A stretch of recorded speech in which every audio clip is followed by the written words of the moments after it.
que foi, né? Gente, o tema da aula de hoje é o Filho, Jesus Cristo, certo? É superior a Moisés. Então, a gente está na aula 4. A gente vai hoje falar sobre o capítulo 3 de Hebreus. Então, só para dar uma recapitulada daquilo que a gente vem falando, principalmente em relação à supremacia de Jesus Cristo. Então, a gente vê durante esse início da epístola aos Hebreus que em todo momento o autor ele tenta trazer o seu pensamento, essa revelação de Deus através de Jesus Cristo. E ele evidencia diversas formas que é através de Jesus Cristo que o homem ele pode ter um verdadeiro acesso a Deus. E como que ele faz isso? Ele começa demonstrando para a gente, e isso a gente vê lá no capítulo 1 de Hebreus, que Jesus ele é superior aos profetas. Então, a gente viu logo no comecinho que o autor ele fala que no início Deus falava pelos profetas, mas agora ele fala através do Filho. Então ele começa a criar como se ele fizesse, vamos imaginar assim, de uma forma alegórica, mas como se fosse um ringue onde ele coloca Jesus versus outras pessoas que são estimadas para a gente, né? Estimada para o povo hebreu.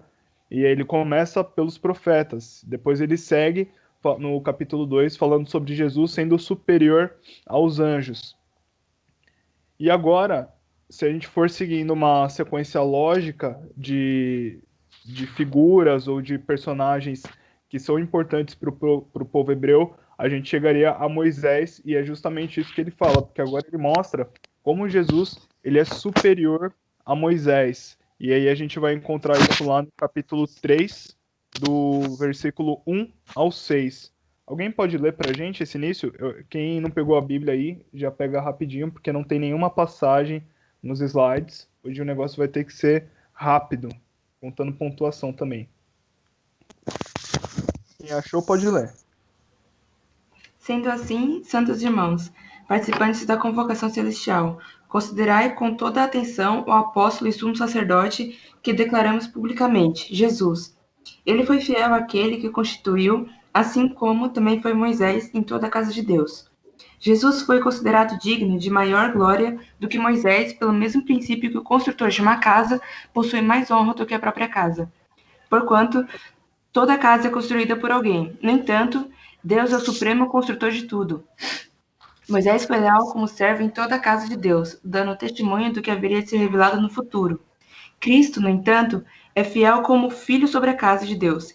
E essa casa, precisamente, somos nós, isto é, se retivermos com fé perseverante a coragem e a esperança da qual nos gloriamos. É isso aí. Hoje a gente não vai fazer tanto expositivo, a gente vai tratar as coisas mais em blocos de temas aqui. Até porque, como a gente viu, a epístola aos Hebreus, ela é uma epístola que ela começa como um tratado, depois ela se desenvolve como sermão e finaliza como epístola. Então, eu achei que é um pouco mais fácil a gente abordar o assunto aqui, ao invés de versículo por versículo. Mas como eu sei que vocês já leram o capítulo 3 essa semana, então a gente vai falar um pouquinho sobre todo esse capítulo 3 sem aprofundar tanto aqui nos versículos das passagens, tratando mais sobre o tema. Moisés é uma pessoa muitíssimo querida e estimada pelo povo hebreu, pelos israelitas, tá?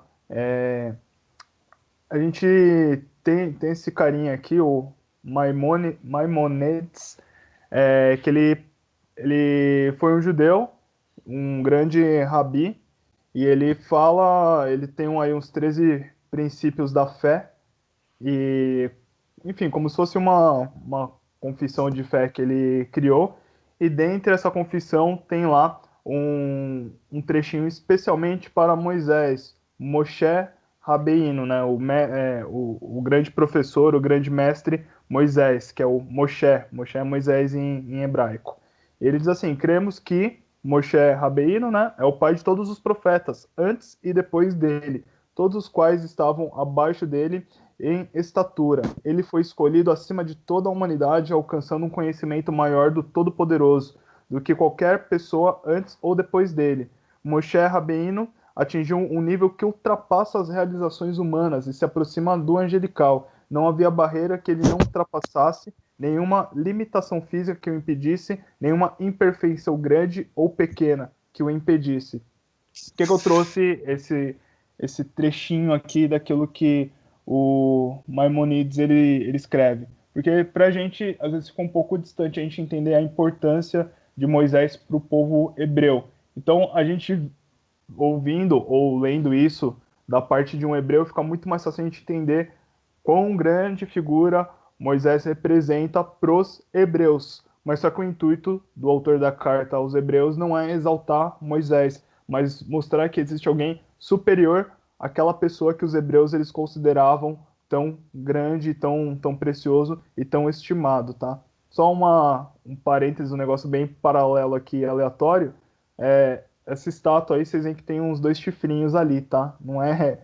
Moisés não tinha chifre, não, tá? É só uma representação, porque naquela época não dava para você mostrar uma glória, mostrar uma iluminação. Então, quando tem esses chifrinhos, tanto em estátua ou imagem, vai ter uma outra foto mais para frente que vocês vão ver isso, significa como se fosse uma glória, uma aura assim, grandiosa e iluminada, tá? Por isso que a Estátua da Liberdade tem aqueles chifrinhos também, tá? Não é porque Moisés tinha chifre, não, tá? É só uma representação artística, tá? Agora, quem foi Moisés? Eu não vou ficar me demorando muito em Moisés, porque nas últimas semanas aí os pastores já falaram bastante sobre a história de Moisés. Então, também é uma história muito conhecida, então não vou ficar me alongando aqui na história dele, mas eu vou focar aqui no que é mais importante e relevante para a gente quando a gente está olhando aqui o capítulo 3.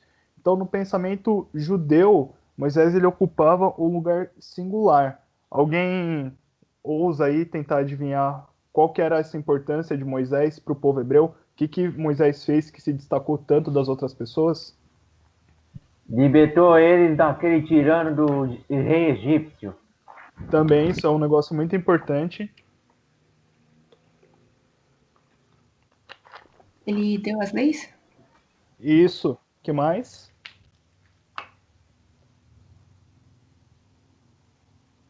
Mais alguém?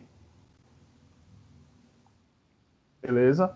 Então, Moisés, ele foi um homem, claro que ele fez isso, né? Libertou o povo do Egito, foi o portador da lei.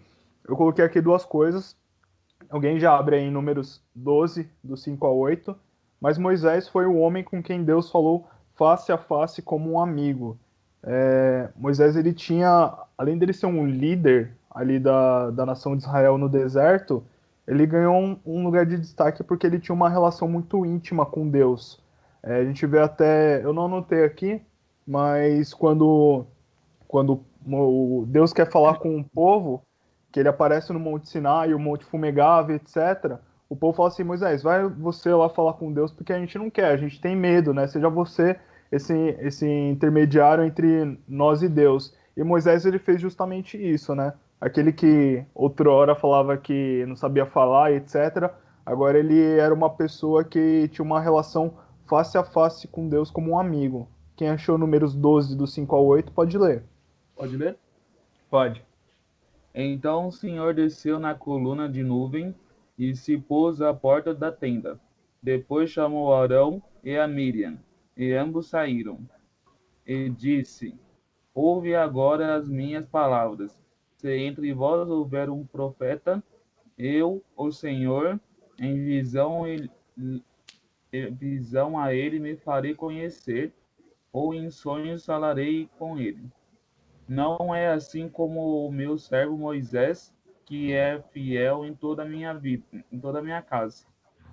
É Boca isso a aí. boca, tem o 8 também.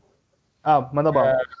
Boca a boca falo com ele, claramente e não por enigmas. Pois ele vê a semelhança do Senhor, pois não tivestes temor de falar contra o meu servo e contra Moisés. É isso aí. É que é uma passagem bastante conhecida que é quando Miriam e Arão, que eram os irmãos de Moisés, eles começam a implicar com Moisés porque Moisés tinha casado com uma mulher cuxita, se eu não me engano. Enfim, aí estava dando uma treta de família lá e Deus ele intervém ali E ele fala assim, ó, por profetas eu falo, assim, por sonhos, etc, mas não é assim com Moisés. Com Moisés eu falo face a face, né? Então, Moisés ele tinha uma relação diferenciada quando comparado aos demais profetas. Então, por isso que ele era bastante estimado. E, como a gente já falaram aí, Moisés ele recebeu a lei de Deus, né? Recebeu os 10 mandamentos. Também é algo incrível quando a gente olha na Bíblia, pensar nessa cena é o que a gente não vê em nenhum outro lugar na Bíblia, né? Então Moisés ele foi essa importante figura e essa importante pessoa na história do povo hebreu. Mas o autor ele fala, ele da carta ele não fala sobre a gente se atentar a Moisés, muito pelo contrário, ele fala para a gente considerar atentamente.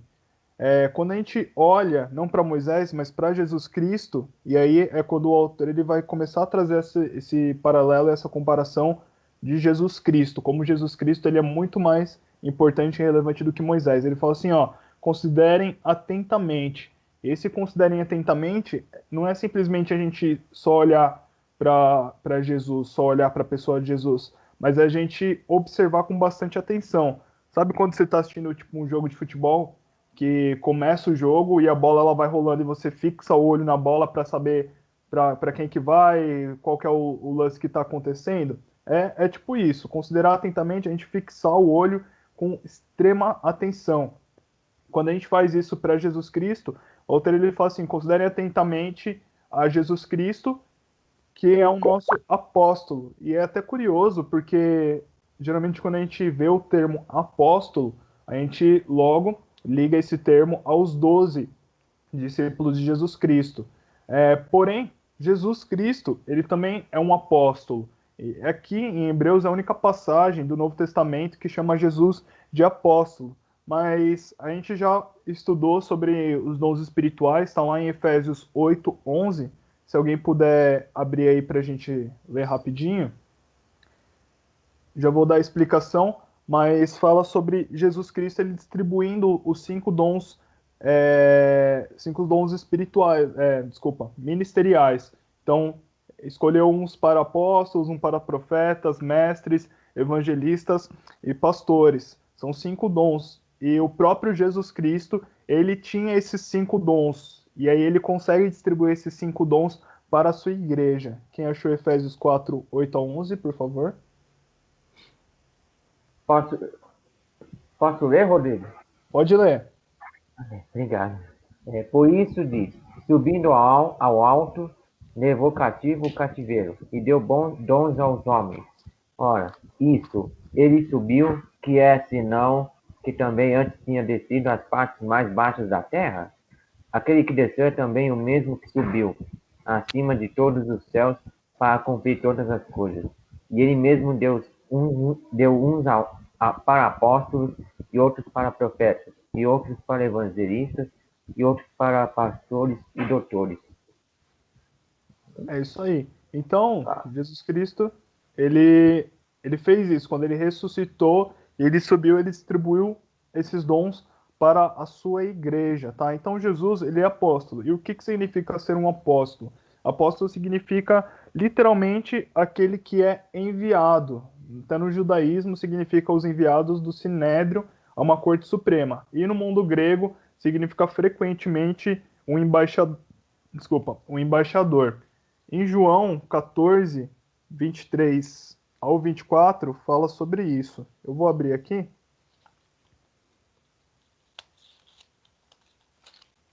Diz o seguinte: Jesus respondeu: Quem me ama faz o que eu ordeno. Meu Pai o amará e nós viremos para morar nele. Isso. Quem não me ama não me obedece. E lembre-se, essas palavras não são minhas, elas vêm do Pai que me enviou. Então, Jesus aqui, nessa passagem de João, ele diz, né, essas palavras não são minhas, mas são do Pai que me enviou. Então, Jesus, ele é um apóstolo de Deus, ele é aquele que foi enviado de Deus, e ele é aquele que seria como se fosse um embaixador. E o embaixador é uma pessoa que ela está investida de poder e autoridade do país ou o rei que o envia. Então, quando a gente olha para um embaixador, é como se ele representasse um rei ou representasse uma autoridade do país que ele veio. Jesus, quando ele veio para essa terra, ele recebeu essa autoridade, né? E depois da ressurreição dele, lá em Mateus 28, 18, ele diz, né? Toda autoridade me foi dada nos céus e na terra. Então, Jesus Cristo, ele é esse apóstolo. Claro que geralmente a gente remete aos 12, mas Jesus, ele também foi um apóstolo. Ele é o apóstolo porque ele veio a esse mundo como enviado de Deus, como um embaixador da vontade de Deus para estabelecer o reino dele aqui nessa terra, certo? E um outro ponto aqui é o sumo sacerdote. A gente não vai aprofundar hoje nisso, porque mais para frente, e na real em toda a epístola aos Hebreus, foca bastante em Jesus como o sumo sacerdote. Mas o sacerdote é essa pessoa que ela estende uma ponte, né? Então, até no latim tem a expressão pontifex, que seria aquele que estende uma ponte. E essa ponte é uma ponte entre o homem e Deus. A gente até viu na primeira aula. E a gente tem os sacerdotes, que a gente viu que era uma pessoa que ela era consagrada a Deus e ela estava um pouco acima dos homens. Mas dentre os sacerdotes, se alguém já quiser abrir aí em Levítico 17, 32 ao 34, o sumo sacerdote ele tinha uma função diferenciada dos demais sacerdotes. Porque o sumo sacerdote, dentre os sacerdotes, era aquele que ele adentrava o lugar santíssimo do tabernáculo, que dentro do tabernáculo era dividido em três partes. E existia uma parte onde era a parte onde a presença de Deus ela se manifestava em plenitude. E o sumo sacerdote ele adentrava esse lugar uma vez ao ano para fazer expiação pelos pecados de todo o povo, tá? Então, uma vez no ano, que seria se eu não me engano, se eu não estiver falando besteira, seria o Yom Kippur, que é o dia da expiação, o dia do perdão, que é o dia onde os pecados seriam expiados. Então, o pecado do povo seria perdoado naquele dia.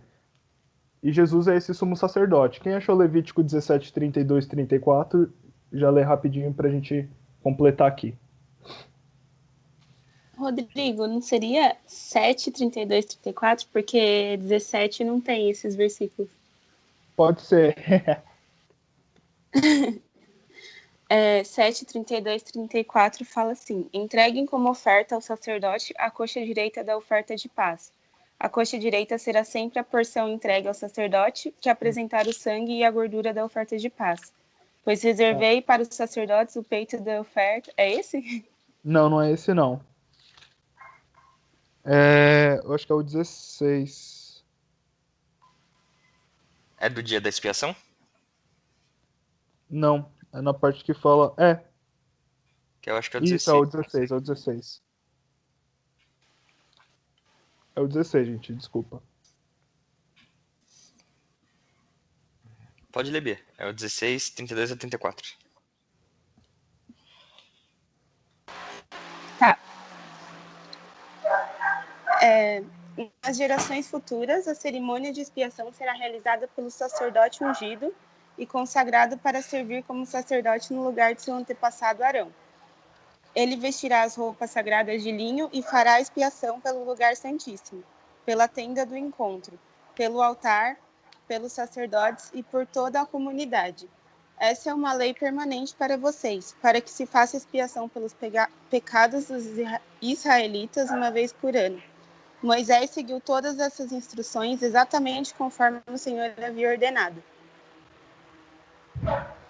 Eu acho que era isso. Mas é isso mesmo. Uma vez ao ano teria esse acesso ao lugar santíssimo, onde seria feito a expiação dos pecados. E Jesus, ele foi sumo sacerdote porque ele é essa ponte entre o homem e Deus. E Jesus, ele fez a expiação perfeita. Ele, através do sacrifício de Jesus Cristo, ele expiou todos os nossos pecados, todos os pecados que a gente cometeu, que a gente iria cometer, de todas as pessoas que passaram e que ainda iriam viver, né? Foi o sacrifício perfeito. Quando Jesus morre, a primeira coisa que acontece é o véu do templo se rasgando, que aí a gente tem agora esse acesso à presença de Deus, porque os pecados eles foram expiados. Então Jesus é esse sumo sacerdote. Rodrigo, Oi? uma coisa interessante de falar, sempre que fala de sacerdócio de Cristo, que eu que eu gosto de enfatizar, é Uhum. que o mais difícil para um judeu na época era entender que Cristo ele poderia ser sumo sacerdote se ele não era da tribo de Levi, né? Então, Aham. lá na lei judaica, só podia ser sacerdote se fosse membro da tribo de Levi, né? Que é, no caso, os levíticos. Sim. E Cristo ele era da tribo de Judá, né? Então, a própria lei judaica, o próprio povo judeu não conseguia aceitar que alguém da tribo de Judá fosse um sacerdote, né? Então, isso também corroborava pela dificuldade dos judeus de aceitar Cristo como sacerdote. Eu não sabia disso. Não sabia desse ponto. Bacana. Então, prosseguindo aqui, a gente vê dos versículos 3 ao 6. Eu não vou ler aqui de novo porque eu acho que aí não vai dar tempo de acabar a aula. Mas a gente já leu aqui. E aí o autor ele vai começar a fazer realmente esse paralelo entre Moisés e Jesus Cristo. Então, ele vai falar sobre uma autoridade superior. Primeiro, ele falando sobre uma fidelidade à casa de Deus. E quando a gente pensa em casa, a gente pode pensar tanto num edifício, né, uma construção, ou a gente pode pensar também como se fosse uma família, né? Quando Josué fala assim, eu e minha casa serviremos a Deus, ele está querendo dizer, eu e a minha família serviremos a Deus. E o autor da carta aos Hebreus fala que Moisés, ele foi fiel à casa de Deus, né? Enquanto ele estava cuidando da nação de Israel, enquanto ele estava cuidando do povo no deserto, ele foi fiel. Foi fiel ao tanto o tabernáculo também, as coisas de Deus. Moisés ele foi extremamente zeloso.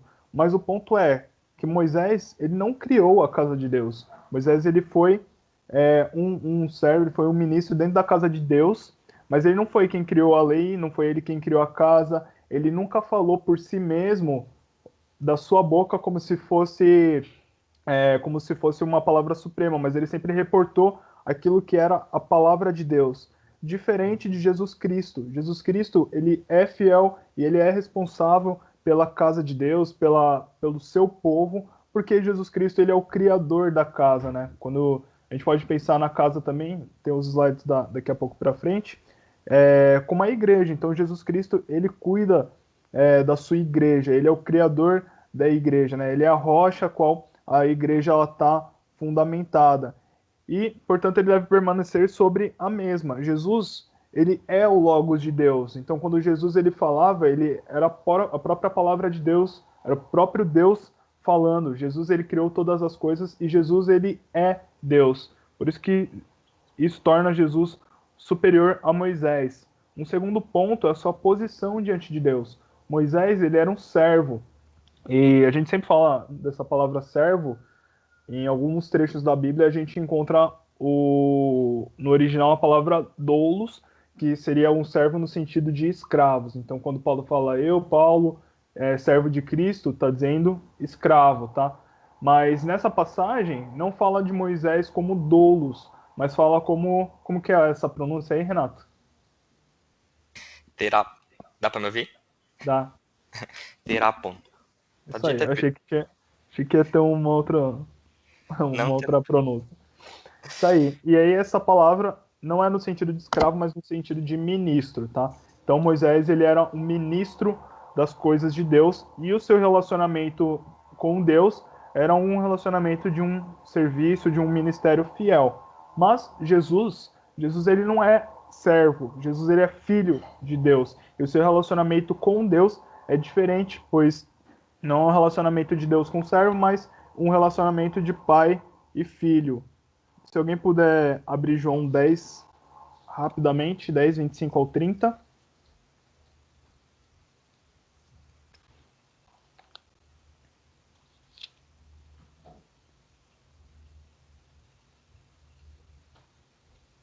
Alguém achou?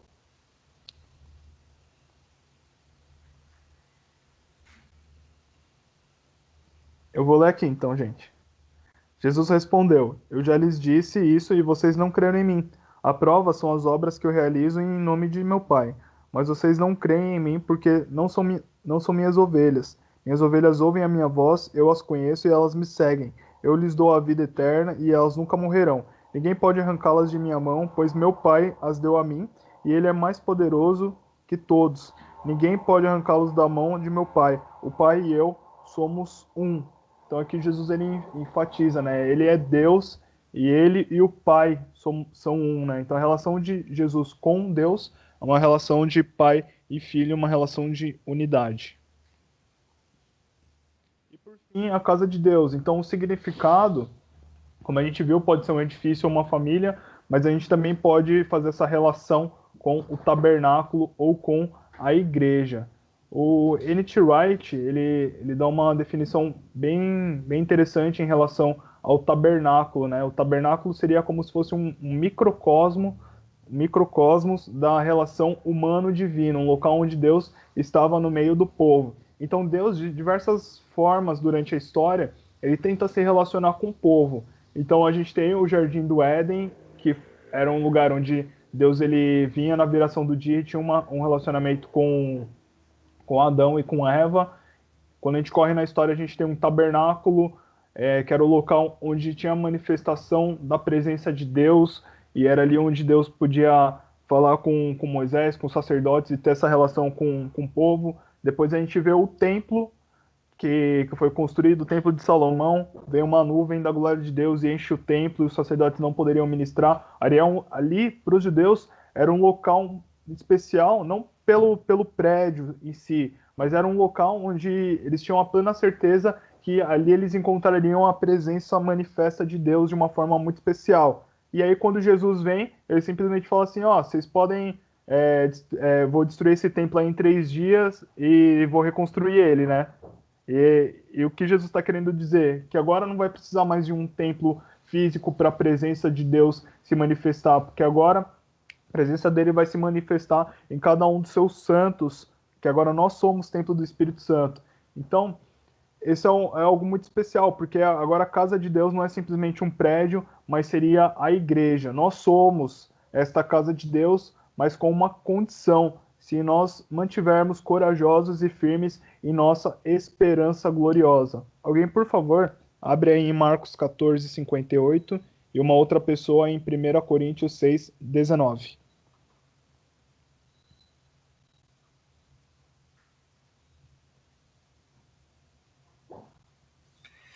Vou ler aqui Marcos 14, 58. Beleza. Nós o ouvimos dizer: destruirei esse templo feito por mãos humanas e em 3 dias construirei outro, não feito por mãos humanas. Isso.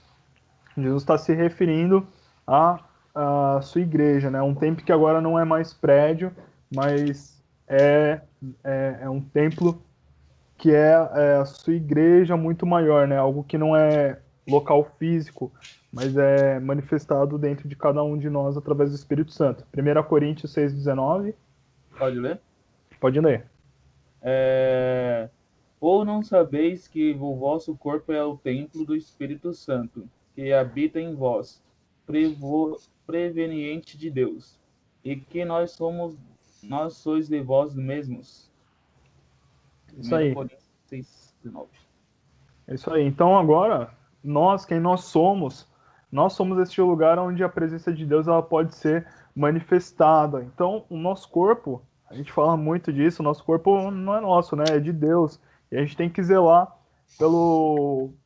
pela nossa vida, porque é na nossa vida que a presença de Deus, que o Espírito Santo que nos cela, ele é manifestado, né? Isso é algo muito especial, né? Algo muito especial. Agora a gente não precisa mais ir num local para adorar a Deus, a gente não precisa mais ir num templo para expiar os nossos pecados, porque agora a gente tem uma relação muito diferente com Deus. É uma relação onde Deus ele está dentro do nosso corpo. O nosso corpo agora não é simplesmente um corpo físico, mas é um local que é templo do Espírito Santo. E isso é algo muito especial. E aí, vamos só ler rapidinho aqui Hebreus 7 ao 19, para a gente poder já partindo para o final. Quem achou e quiser ler esse trecho que é um pouco longo, pode ler.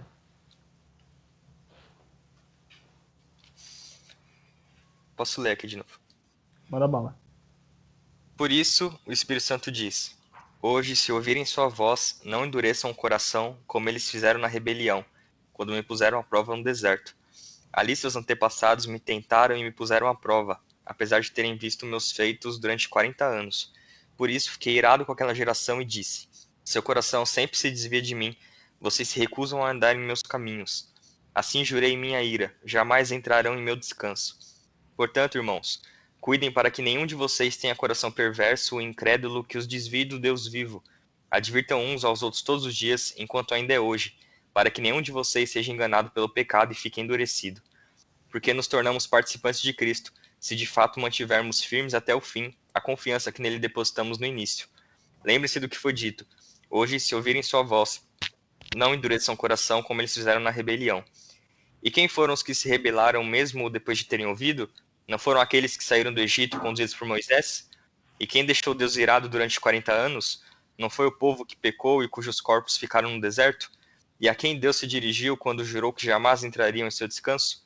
Não foi ao povo que lhe desobedeceu?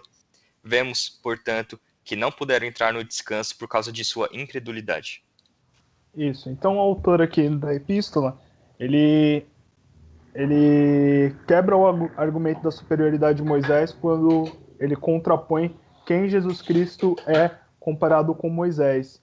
E aí, fazendo um paralelo do povo de Israel com o destinatário da carta, o escritor ele adverte o pessoal: olha, lembrem-se daquilo que foi dito antes, né? O povo do deserto, que eles não puderam obter o descanso porque eles se rebelaram contra Deus. Agora, por isso que é importante a gente também entender o contexto das coisas, porque vocês lembram que esse escritor da carta aos Hebreus escreveu para alguns hebreus que estavam fraquejando na fé, querendo voltar para os rudimentos da fé judaica. Então, agora ele fala assim, ó, vocês têm que se manter firme até o fim, vocês têm que permanecer firmes, vocês não podem ter o coração de vocês endurecido, vocês não podem perder a confiança que vocês têm em Deus, como aconteceu com os seus antepassados. Aqui o autor ele traz uma passagem que está lá em Salmos 95. E essa passagem aqui também, em Salmo 95 vai estar essa expressão de Massá e Meribá, que a gente vai encontrar lá em Êxodo 17, do 1 ao 7. Eu não vou ler aqui agora para não tomar o tempo da aula, mas é aquela passagem onde o povo está no deserto e eles estão reclamando assim, poxa, a gente saiu lá do Egito para morrer aqui no deserto, aqui não tem água, a gente está com sede. E eles se questionam, e eles queixam, eles reclamam para Deus. E toda essa reclamação, todo esse murmúrio é um reflexo de uma falta de confiança que o Deus que os tirou do Egito iria suster eles no deserto. Então eles questionam, eles reclamam com Moisés. E aí Deus fala para Moisés para que Moisés falasse para a rocha, né?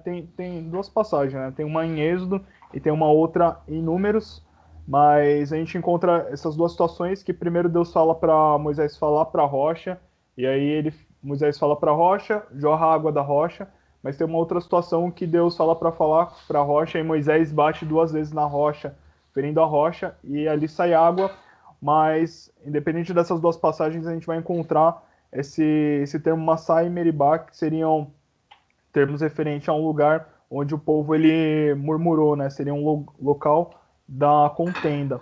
E esse ato de desconfiança e desobediência impediu que o povo pudesse entrar na terra prometida, né? No seu descanso e desfrutar das bênçãos de Deus. O autor da carta aos Hebreus está sendo muito claro aqui. Ele está dizendo assim, ó, não percam a sua confiança em Deus. Obedeçam Deus até o fim para que vocês possam desfrutar dessas bênçãos de Deus e entrar no seu descanso. O recado do autor é: não repitam aquilo que os antigos hebreus fizeram, né? Murmurando contra Deus por estarem passando uma situação difícil. Porque, na real, Deus é o Deus que está cuidando de todas as coisas. O autor da carta aos Hebreus está lembrando, esses hebreus estavam passando por dificuldade, que Jesus ele é superior a Moisés. Moisés ele estava liderando o povo pelo deserto. Agora Jesus ele nos guia na nossa caminhada até o céu. E Jesus ele tem cuidado de nós. Então o autor ele fala assim, ó, não repitam aquilo que os antigos hebreus fizeram, mas que vocês mantenham a sua confiança e obedeçam a Deus em todo o tempo, enquanto ainda é hoje. Então existe um período ali, né? Enquanto ainda é hoje, porque vai chegar um tempo que todas as coisas vão se passar e a gente não vai poder voltar atrás. Então, enquanto ainda é hoje, a gente tem que depositar nossa confiança e a gente tem que obedecer a Deus. E aqui, para finalizar, 3 pontos. É aquilo que a gente viu. Deus ele faz uma oferta para a gente, né? Assim como Deus ele fez uma oferta aos israelitas de uma bênção da terra prometida, assim ele também oferece a todos os homens bênçãos de uma vida muito superior àquela que a gente pode viver sem Deus, né? Uma vida com Deus, as bênçãos de uma vida com Deus é muito mais rica do que uma vida sem Deus. Porém, existem 2 requerimentos: que a gente tenha confiança. A gente deve crer que o Deus que aquilo que Deus oferece é verdade e que Deus pode e quer fazê-lo. Devemos estar dispostos a arriscar nossas vidas por esta fé. E aí é onde a nossa fé é provada, né? Nas dificuldades a gente depositar nossa confiança em Deus. Claro que cada um vai ter a sua dificuldade, vai ter o seu deserto na sua caminhada cristã, mas a gente deve confiar que Deus é o Deus que ele supre todas as coisas e ele cuida de cada um de nós. E principalmente, obediência. Em todos os campos da vida, o êxito depende da obediência à palavra do perito. E na nossa caminhada cristã é assim também, né? Deus, por assim dizer, é o perito na vida. E a verdadeira felicidade depende de que lhe obedeçamos. Não é algo, enfim, mecânico aqui, mas é um pensamento que a gente deve ter na nossa caminhada cristã. Será que eu tenho confiado em Deus nas minhas dificuldades ou eu tenho murmurado como o povo de Israel fez, né? Poxa, estou passando essa dificuldade, poxa, Deus parece que não me vê, era melhor eu deixar de ser crente porque é que nem a gente viu na pregação ontem, né? Os ímpios eles prosperam e parece que eu não estou prosperando e a gente tem que manter essa confiança em Deus, sabendo que é na presença de Deus, que é num relacionamento com Deus, que as nossas necessidades elas são supridas e principalmente obediência à palavra de Deus. Não é simplesmente a gente aprender as questões, as coisas da palavra de Deus, mas a gente colocar em prática. Para o povo hebreu, você ouvir alguma coisa era sinônimo de você praticar, e isso era obediência. Então, por que o povo era rebelde no deserto? Porque eles ouviam a vontade de Deus e não praticavam. Por isso que eles eram desobedientes. E a gente não deve ser assim. A gente deve ouvir a palavra de Deus, a gente deve colocar em prática, obedecendo, sabendo que através dessa obediência que ela é auxiliada pelo Espírito Santo, a gente vai também agradar a Deus e isso daí vai ajudar a gente na nossa caminhada cristã. E por fim, tem um limite nisso tudo. E esse limite é o limite da própria vida. Então, a gente deve aceitar esse conselho de Deus, essa exortação de Deus, como algo que deve ser feito hoje. Não é ser feito amanhã, depois de amanhã, mas é uma decisão que ela deve acontecer agora. É agora que a gente deve colocar a nossa confiança e é agora que a gente deve obedecer a Deus.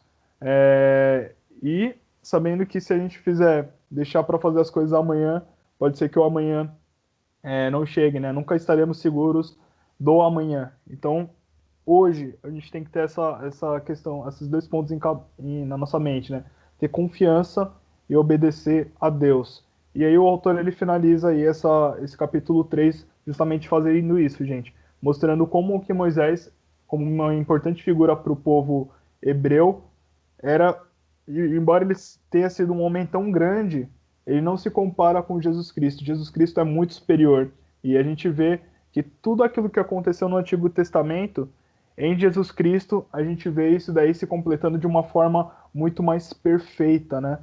Tudo aquilo que Moisés fez que pareceu ser tão grandioso, em Jesus Cristo a gente vê essa grandeza 10 vezes mais, né? Essa grandeza perfeita.